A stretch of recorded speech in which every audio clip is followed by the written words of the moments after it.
ओम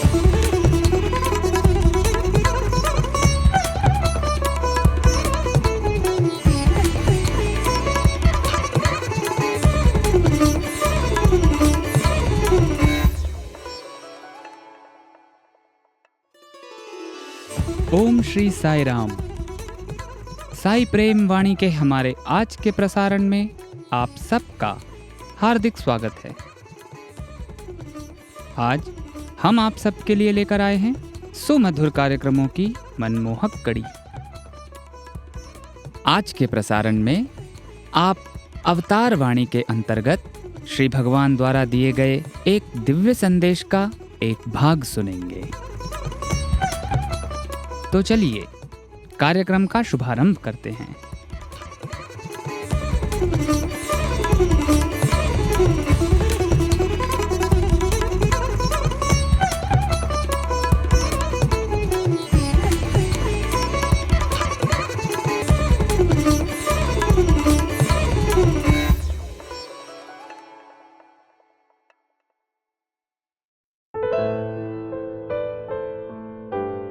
अब प्रस्तुत है हमारा कार्यक्रम अवतार वाणी।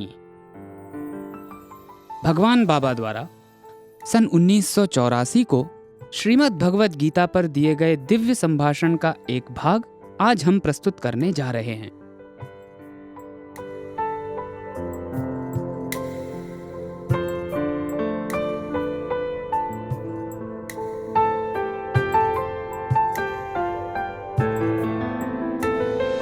ప్రేమ స్వరూపులారా, ప్రాప్తి అనగా ఏమి? ధనం కావాలి, అధికారం కావాలి, ఇంకా అనేక విధమైనటువంటి సుఖ సంతోషంలో అనుభవించాలి, ఇల్లు కావాలి, భూములు కావాలి, నగలు కావాలి, ఈ విధమైనటువంటి యొక్క ధనంతో సంబంధించినటువంటి వాటినంతా కోరుతుంటారు. ఈ విధమైనటువంటి ఐశ్వర్యము, ఈ విధమైనటువంటి ధనమును, ఈ విధమైన సంపదను ఆశిస్తుంటారు. శీలమే సదాచారము, ज्ञानमे ऐश्वर्यम, सदाचार में मन संपदा। धन चाहिए, अधिकार चाहिए, कई प्रकार के सुख संपत्ति चाहिए, घर चाहिए, जमीन चाहिए, गहने चाहिए। इस प्रकार से धन से संबंधित अनेक वस्तुओं की अपेक्षा करते हैं। इस प्रकार से ऐश्वर्य और धन संपत्ति मांगते रहते हैं। सच्चरित्र ही सदाचार है, ज्ञान ही संपत्ति है, सदाचार ही हमारी संपत्ति है। ఇవి నిజమైనటువంటి ధనము, ఐశ్వర్యము, సంపద. కానీ అంతర్భావంతో దీని అర్థమును గుర్తించుకోలేక బాహ్య సంబంధమైనటువంటి ఒక వస్తు వాహనాదుల కోసమై మనము పరుగులెత్తుతుంటాం. ఇది అర్థార్థి అన్నారు. ఇంకా జిజ్ఞాస. జిజ్ఞాస అనగా ఏమిటి? దైవంను తెలుసుకోవాలి, దైవం అంటే ఎక్కడ ఉంటాడు, ఏ విధంగా అతన్ని పొందడానికి మార్గము అని ఈ తత్వజ్ఞాన సమాచారం అంతా కూడా విచారణ చేస్తుంటాడు. ये ही सच्ची संपत्ति, धन और ऐश्वर्य हैं। संपत्ति से संबंधित आंतरिक भावना से अनभिज्ञ रहने के कारण बाह्य दृष्टि से धन संपत्ति के लिए दौड़ धूप करते रहते हैं। ऐसे लोगों को अर्थार्थी कहा गया है। इसके बाद जिज्ञासा। जिज्ञासा का अर्थ क्या है? जिज्ञासा का अर्थ ईश्वर को जानने की इच्छा। ईश्वर कहाँ रहता है, ईश्वर को कैसे प्राप्त किया जा सकता है। जिज्ञासु ऐसे तत्व ज्ञान से संबंधित जानकारी इकट्ठा करता रहता है। జ్ఞానము, తత్వం జ్ఞానం. తత్ అనగా అది, త్వం అనగా నేను. అతనేమిటి, నేనేమిటి, అతనేమిటి, నేను ఎక్కడి నుంచి వచ్చాను, నేననగా ఏమిటి, దీనికి గమ్యం ఏమిటి అనేటువంటి దీన్ని విచారించుకోవటమే ఇది జిజ్ఞాస. तत्त्वम ज्ञानम, तत् का अर्थ वह, त्वम का अर्थ मैं। वह क्या है, मैं क्या है, वह क्या है, मैं क्या है, मैं कहाँ से आया हूँ, मैं का अर्थ क्या है, इसका गंतव्य क्या है। इस प्रकार चिंतन करना ही जिज्ञासा है। మొట్టమొదట అమ్మాయి నేనెవరు అనేటువంటి దాన్ని విచారించాలి. ఈ జగత్తు ఎక్కడి నుంచి వచ్చింది, నాకు గమ్యం ఎక్కడ, ఇవి మూడు కూడా చాలా ప్రధానమైనటువంటివి.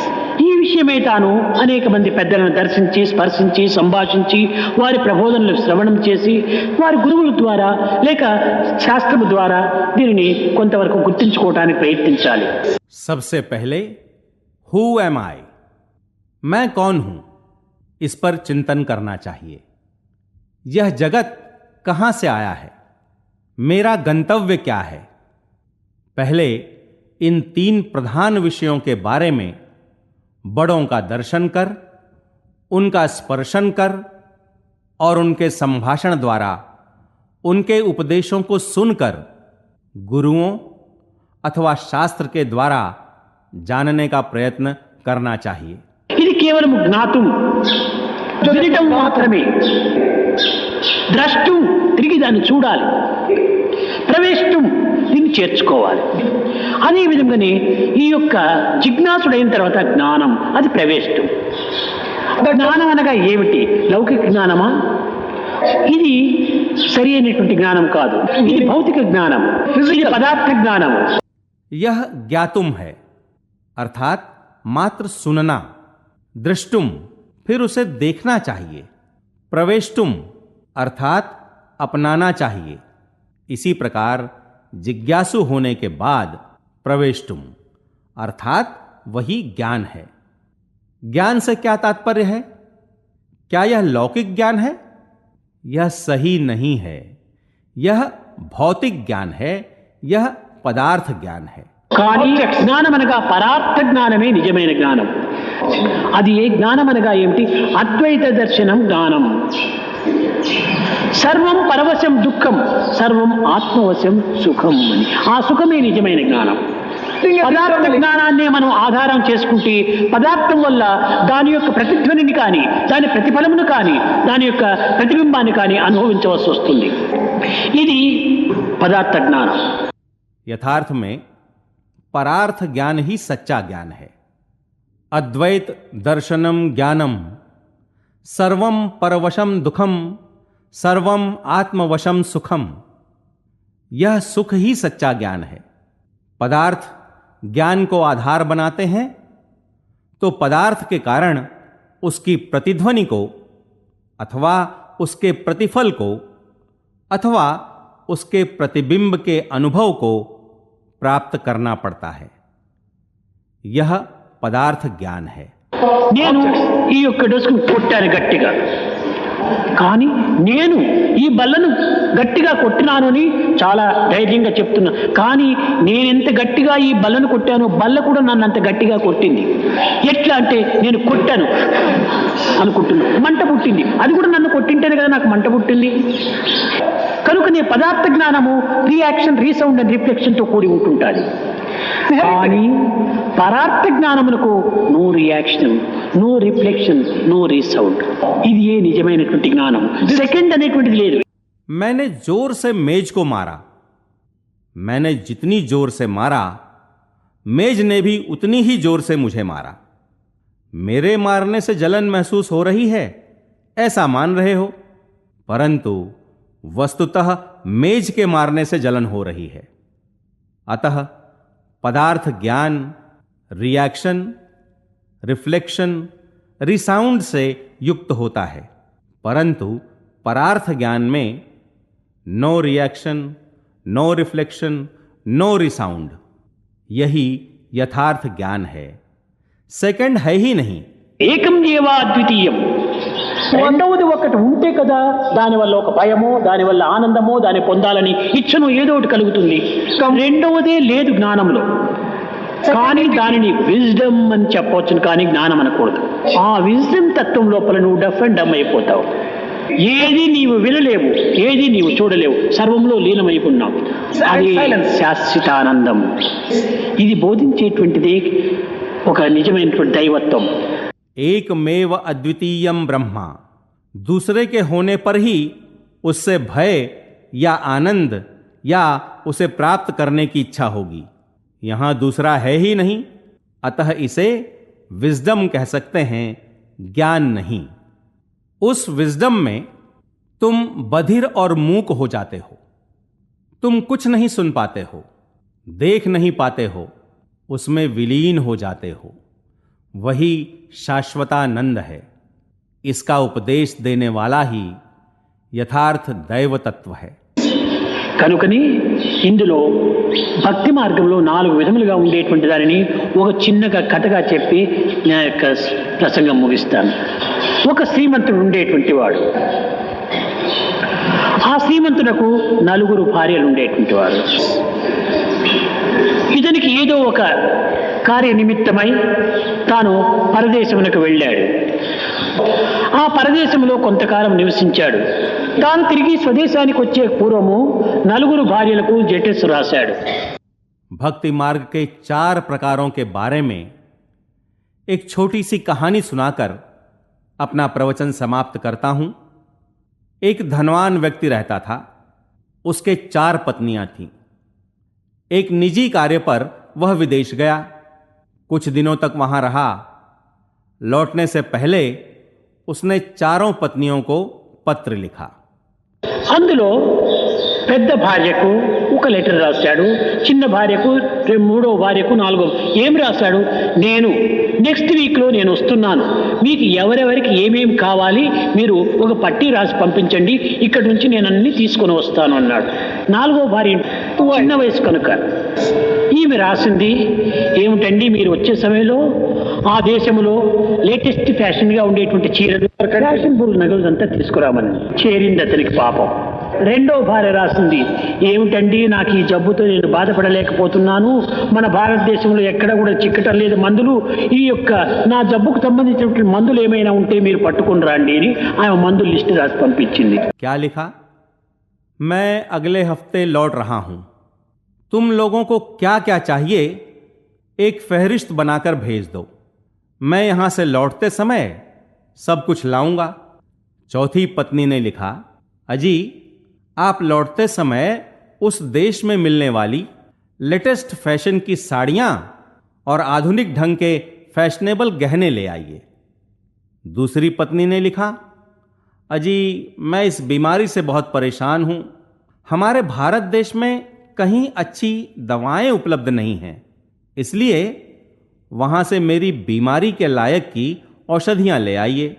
उसने दवाओं की एक फहरिस्त बनाकर भेजी।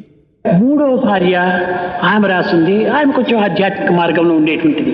అక్కడ ఏమైనా మహనీయులు ఎవరైనా ఉన్నారో, ఎవరైనా పెద్దలు ఏమైనా ఉంటుంటే, ఆధ్యాత్మిక గ్రంథాలు ఏమైనా ఉంటుంటే, కొన్ని ఫోటోలు ఉంటే పట్టుకొని రాండి అని ఇవి రాసింది. పెద్ద భార్య రాసింది, నాకు ఏమి వద్దండి, మీరు వస్తే క్షేమంగా నాకంతే చాలని రాసింది. तीसरी पत्नी आध्यात्मिक मार्ग में चलने वाली थी। उसने लिखा, उस देश में कोई संत महात्मा हो तो उनकी आध्यात्मिक रचनाएं और कुछ फोटो ले आइए। बड़ी पत्नी ने लिखा, मुझे कुछ भी नहीं चाहिए, आप सकुशल लौट आइए, वही मेरे लिए काफी है। సరే, 4 జాబులకు తగినటువంటి జవాబులు. 4వ భార్య నగలు, చీరలు తెచ్చిచ్చాడు. 2వ భార్యకు తగినటువంటి యొక్క మందులంతా తెచ్చి 2వ భార్యకి ఇచ్చాడు. 3వ భార్యకు తగినటువంటి గ్రంథాలంతా తెచ్చి 3వ భార్యకి ఇచ్చాడు. మొదటి భార్య ఇంట్లో పోయి భర్త కూర్చున్నాడు. అప్పుడు ఈ 3 భార్యలకు చుప్పునాతి బుద్ధి బయలుదేరింది. ठीक है, 4 पत्रों के उत्तर में चौथी पत्नी के लिए आवश्यक साड़ियां और गहने लाकर दिया। औषधियां लाकर दूसरी पत्नी को दिया। तीसरी पत्नी को रचनाएं लाकर दिया और स्वयं बड़ी पत्नी के घर में जा बैठा। तब बाकी 3 पत्नियों को बड़ी जलन हुई। ఏమిట్రా ఇంతకాలం అంతా కూడా భర్త మన దగ్గర లేకుండా పోయి వస్తాను ఆమె ఇంటికే పోయి కూర్చున్నాడే అని వీళ్ళందరికీ కొంచెం కష్టం కలిగి 3 పోయి అతన్ని అడిగారు, ఎందుకు మా ఇంటికి రావటం లేదని. అప్పుడు భర్త చెప్పాడు, నీవు కోరింది నగలు, చీరలు, నీవు కోరిందంతా కూడా మందులు, మాకులు, ఈమె కోరిందంతా గ్రంథాలు, కానీ ఈమె కోరింది నన్నే కోరింది. కనుక ఎవరు ఏ విధంగా కోరుతారో వారికి నేను అనుగ్రహిస్తాను. वाह, इतने दिनों तक पति हमारे पास नहीं रहा, आते आते ही उसके घर जा बैठा, ऐसा उन्होंने विचारा। उन्हें जरा कष्ट हुआ तो वे तीनों उसके पास गईं और उनके घर न आने के बारे में पूछीं। तब पति ने कहा, तुमने गहने और साड़ियां, तुमने औषधियां, तुमने ग्रंथ मांगा, परंतु इसने मुझे मांगा, इसलिए जो जिस प्रकार मांगते हैं मैं उसी प्रकार अनुग्रह प्रदान करता हूं। సకలైశ్వర్య సంపన్నుడే ఈశ్వరుడు, అతనే శ్రీమంతుడు. అతను ఇహలోకం నుంచి పరలోకములో ఉంటున్నాడు. అక్కడి నుంచి ఆర్తి, అర్థార్థి, జిజ్ఞాసి, జ్ఞాని ఈ నలుగురు కూడాను అతని సతులు. ఎవరెవరు ఏమేమి కోరుతుంటారో వాళ్ళకు తదాస్తు తదాస్తు అని అందిస్తుంటాడు. ఎవరు నీవే తప్పని తప్పరం బెరుగా అని ఎవరు తన్నే కావాలని కోరుతుంటారో వారి దగ్గర వారి హృదయంలో తానే వచ్చి కూర్చుంటాడు. కనుక మనము దేన్ని కోరితే భగవంతుడు దానిని అనుగ్రహిస్తాడు. सकल ऐश्वर्य संपन्न है ईश्वर, वही यह धनवान है। आर्त, अर्थार्थी, जिज्ञासु और ज्ञानी ये चारों उसकी पत्नियां हैं। जो कोई जो कुछ मांगता है तो तथास्तु तथास्तु कहकर उन्हें देता रहता है। जो तेरे सिवा प्रभु कोई मेरा नहीं कहता है सीधे जाकर उनके हृदय में बैठ जाता है। अतः हम जो मांगते हैं ईश्वर वही प्रदान करता है। అతను కల్పవృక్షం, అతను కామధేను. ఆత్ముడు ప్రార్థించవచ్చు, అర్థార్థి ప్రార్థించవచ్చు, జ్ఞాని ప్రార్థించవచ్చు, జిజ్ఞాసి ప్రార్థించవచ్చు. భగవంతుడు సర్వంతర్యామిగా ఉంటున్నాడు, సర్వత్రా ఉంటున్నాడు. ఈ జగత్తే ఒక పెద్ద కల్పవృక్షము. ఈ కల్పవృక్షంలో ఎక్కడ ఎవరు ఏ విధంగా కోరితే వాళ్ళని అనుగ్రహిస్తుంటాడు. वह कल्प वृक्ष है, वह कामधेनु है। आर्त प्रार्थना कर सकता है, अर्थार्थी प्रार्थना कर सकता है, ज्ञानी प्रार्थना कर सकता है, जिज्ञासु प्रार्थना कर सकता है। ईश्वर सर्वांतर्यामी होकर सर्वत्र व्याप्त है। यह जगत ही एक बड़ा सा कल्प वृक्ष है। इस कल्प वृक्ष में जो जहां जो कुछ मांगता है उसे वैसे ही अनुग्रह प्रदान करता है। కానీ ఇది కల్పవృక్షం అనేటువంటి ఒక సత్యాన్ని గుర్తించుకోలేకపోతున్నాడు మానవుడు. ఒక బాటసారి ప్రయాణమై వెళుతూ ఒక చెట్టు కింద విశ్రాంతి తీసుకుంటూ ఉన్నాడు. ఎండలో చాలా అలసిపోయి నడిచి వచ్చాడు. ఆ చెట్టు నీడ చాలా చల్లగా ఉంటుండాలి. కూర్చున్నాడు, కొంత విశ్రాంతి తీసుకున్నాడు. అయ్యో, చల్లటి నీరు ఉంటే ఎంత హాయిగా ఉంటుండును, ఇక్కడ లేకపాయనే అని అనుకున్నాడు. కానీ తక్షణమే ఒక మరచెమ్ము చల్లటి నీళ్ళు కింద వచ్చింది. అది కల్పవృక్షము, అతనికి తెలియదు పాపం. నీళ్లు తీసుకున్నాడు, చల్లగా చాలా దాహం తీరిందన్నాడు. परंतु मानव इसे कल्प वृक्ष के रूप में पहचान नहीं पा रहा है। एक यात्री कहीं जाते हुए एक पेड़ के नीचे बैठकर आराम कर रहा था। धूप में चलने के कारण वह बहुत थक गया था। पेड़ की छाया बड़ी ठंडी थी। वह बैठा और कुछ आराम किया। वह विचारने लगा, हाय, ठंडा पानी होता तो कितना अच्छा होता, यहां ठंडा पानी नहीं है। तुरंत एक लोटा भर ठंडा पानी नीचे आया। उसे पता नहीं था कि वह कल्प वृक्ष है। हां, पानी ठंडा है कहकर वह पानी पिया। ఒక పరుపు పిల్లోనే ఉంటే నేను పండుకొని కొంచెం విశ్రాంతి తీసుకుని పోయి ఉండొచ్చు కదా అన్న. ఒక పరుపు పిల్లో వచ్చి చేసింది. అది దైవ సృష్టితో వచ్చినటువంటిది కాబట్టి చాలా కంఫర్ట్గా ఉంటుంది. అది ఎండ్ల పెట్టి కంటే చాలా అధికంగా ఉంటుంది, మంచి కంఫర్ట్గా ఉంది. నేను ఇలాంటి పరుపును ఇలాంటి దిండును నేను ఎప్పుడు చూడలేదు. నిజంగా నా భార్యనే ఉంటే ఇది చూచి ఎంత కుళ్ళి ఉండిరో అన్నాడు. భార్య వచ్చి దిగింది. తక్షణమే అతనికి భయం ఏర్పడింది. ఈమె నా భార్యనా లేక దయ్యమా అనుకున్నాడు. తక్షణమే దయ్యంగా మారిపోయింది. ఓ ఇది తింటుందో ఏమో అన్నట్టు తినేసేసి. फिर सोचा, यदि एक बिस्तर और तकिया होते तो आराम करता। तुरंत एक बिस्तर और तकिया आ गए। दैव सृष्टि होने के कारण वे बड़े कंफर्टेबल थे, डनलप बेड से भी कंफर्टेबल थे। ऐसा बिस्तर और तकिया मैंने कभी नहीं देखा।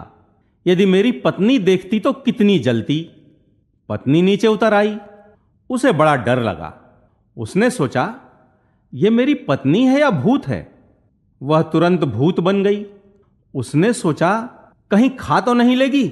तुरंत खा गई। అనగా ఏమిటి, కల్పవృక్షము క్రింద ఉంటుండి మనం ఎలాంటి తలంపులు తలస్తే అలాంటి ఫలితాలు మనకు జరుగుతూ ఉంటాయి. కనుక జగత్తంతా ఒక పెద్ద కల్పవృక్షము. మనం మంచి భావాలు తలిస్తే మంచినే మనకు ఫలితం వస్తుంది. కనుకని చెడ్డ తలంపులు మీరు తలంచకూడదు అని చెప్పటం. Be good, do good and see good, this is the way to God. కారణం ఏమిటనగా ఈ జగత్తంతా దైవం యొక్క సృష్టి, దైవం యొక్క సంకల్పంతో కూడినటువంటిది. तात्पर्य क्या है? कल्प वृक्ष के नीचे रहते हुए जैसे विचारेंगे परिणाम वैसे ही होंगे. सारा जगत ही एक कल्प वृक्ष है. हम अच्छी भावनाएं करेंगे तो अच्छे परिणाम ही होंगे. अतः बुरे विचार नहीं करने चाहिए. Be good, do good, see good, this is the way to God. समस्त जगत ईश्वर की ही सृष्टि है, ईश्वर की संकल्पना है. మనలో చెడ్డ తలంపులు వస్తే చెడ్డ ఫలితాలే మనకు వస్తాయి. కనుక మనం చెడ్డ తలంపులు రాకుండా దానిని ఇంద్రియ నిగ్రహం, దీనిని మనం నిగ్రహం చేసుకోవడానికి ప్రయత్నించాలి. కనుకనే యువకులైనటువంటి వారు కానీ ఇక వృద్ధులు కానీ ఏ వయసు ఉన్నటువంటి వారైనా కూడా మంచి భావములను అభివృద్ధి పరచుకోవాలి, మంచి పనులు చేయాలి, మంచిగా బ్రతకాలి. ఇదే మానవత్వానికి సరైనటువంటి అర్థం. हम में बुरे विचार आएंगे तो बुरे परिणाम ही प्राप्त होंगे. अतः बुरे विचार नहीं आने देना चाहिए. इंद्रियों को वश में रखने के प्रयत्न करने चाहिए. चाहे युवा हो या वृद्ध, जिस उम्र के भी हो, अच्छी भावनाओं को बढ़ाना चाहिए, अच्छे कार्य करने चाहिए, अच्छी तरह से जीवन यापन करना चाहिए. इसी में जीवन की सार्थकता है. రా అనగా నాశనము కానటువంటిదేని రా అనేటువంటి అర్థములకు. రా అనగా నాశనం, నరా అనగా నాశనము కానటువంటి వాడు, అమృతపుత్రుడు. కనుకనే ఉపనిషత్తులు నీకుడు శృణ్వంతి విశ్వే అమృతస్య పుత్ర, నీవు అమృతపుత్రుడు కానీ అమృతపుత్రుడు కాదు అని చెప్పని గట్టిగా బోధించింది. नर का अर्थ नाश रहित है, र का अर्थ नाश है, अर्थात नर का अर्थ विनाश रहित है, अमृत पुत्र है. अतः सभी उपनिषदों ने जोर देकर कहा, शृण्वन्तु विश्वे अमृतस्य पुत्रा. तुम अमृत पुत्र हो, न कि अनृत पुत्र. అంతేకాదు మా నా వా మూడు అక్షరంతో కూడినటువంటి వాడు వీడు. మా అనగా అజ్ఞానము, నా అనగా లేకుండా, వా అనగా వర్తించటం. అజ్ఞానము లేకుండా వర్తించేటువంటి వాడే మానవుడు అనేది.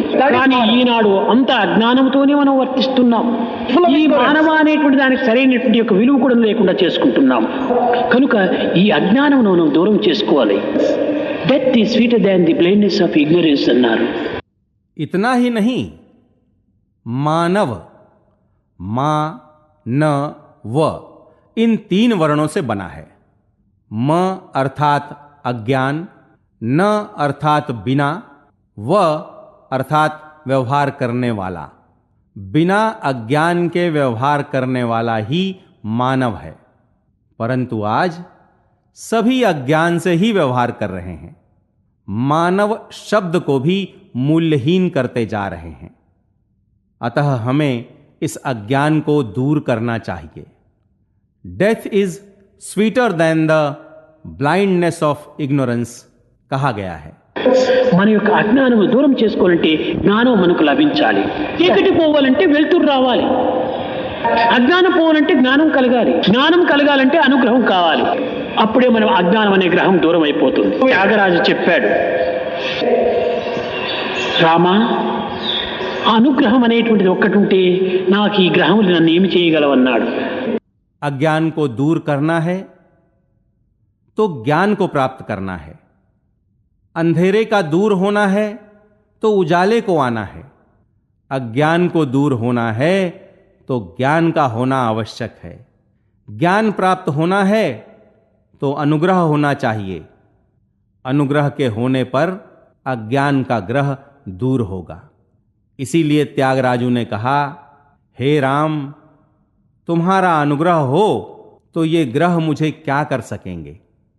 మానవుని యొక్క జీవితము కామక్రోధ లోభ మోహమదాచల్యంతో ఆధారపడినటువంటిది కాదు, కానీ అనుగ్రహం పైన ఆధారపడినటువంటిది. కనుక ఈ అనుగ్రహానికై మనం పాటుపడి తగినటువంటి మానవత్వాన్ని సార్థకంగా గావించుకునేటువంటి నిజతత్వంలో మనము కొంత జగత్తుకు ఆదర్శప్రాయాన్ని అందించాలి.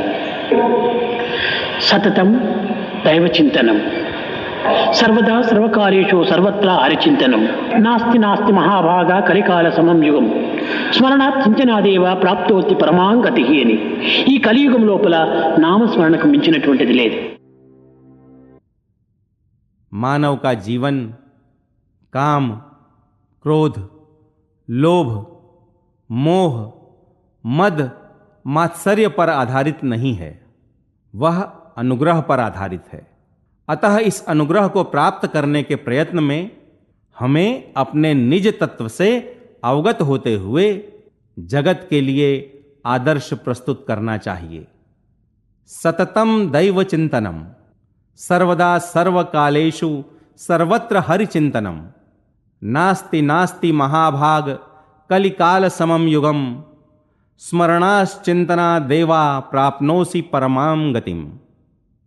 इस कलयुग में नाम स्मरण से बढ़कर अन्य कुछ नहीं है. गोविंद गोपाल प्रभु गिरिधारी,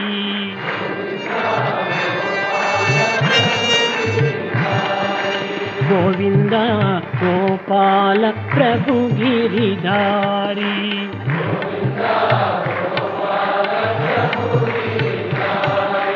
गोविंद गोपाल हृदय बिहारी,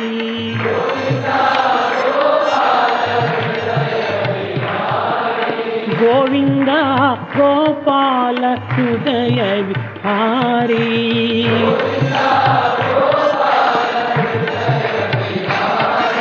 गोविंद गोपाल प्रभु गिरिधारी,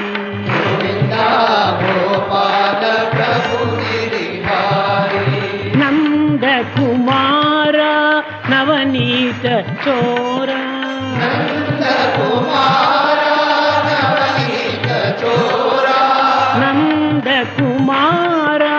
नवनीत चोर,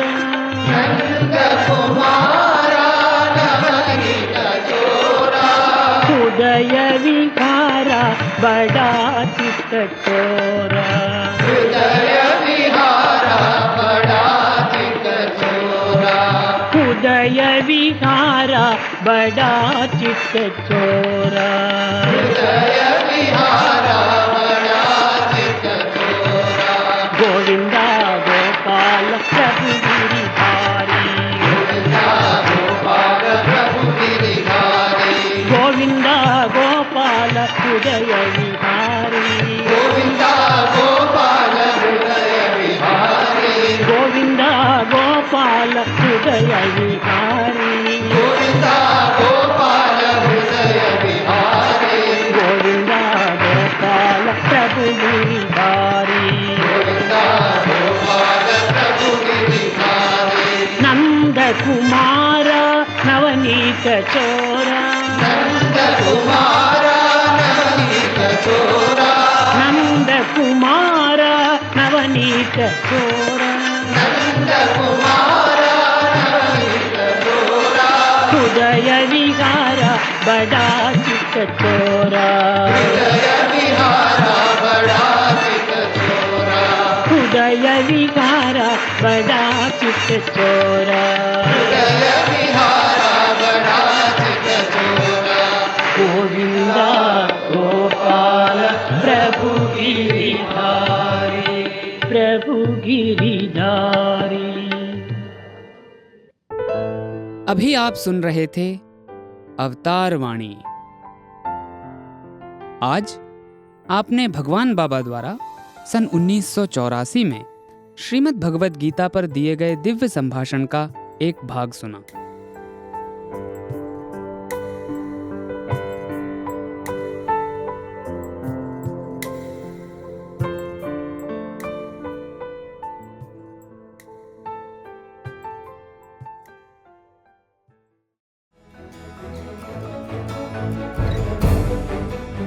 इसी के साथ हमारे साईं प्रेमवाणी कार्यक्रम के इस प्रसारण को हम यहीं विराम देते हैं.